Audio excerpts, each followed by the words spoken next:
Tangis Usi Sulistiawati saat jenazah ibunya dimakamkan, Andhika Pratama turun ke liang lahat. Penyanyi Usi Sulistiawati menangis saat memakamkan jenazah Nila Rosita di TPU Jeruk Purut, Cilandak, Jakarta Selatan, Selasa tanggal 10 Desember tahun 2024. Mendiang Nila Rosita adalah ibu Usi Sulistiawati.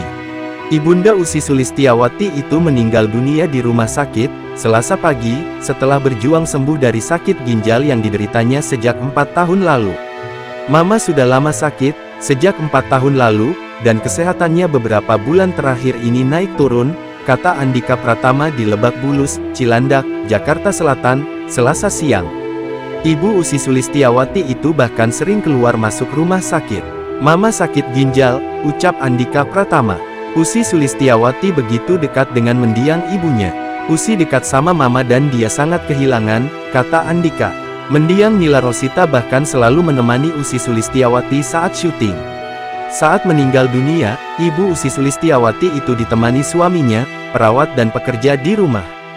Saya dan Usi kebetulan mau olahraga dan dapat telepon kesehatan mama drop dan harus ke rumah sakit, kata Andhika Pratama.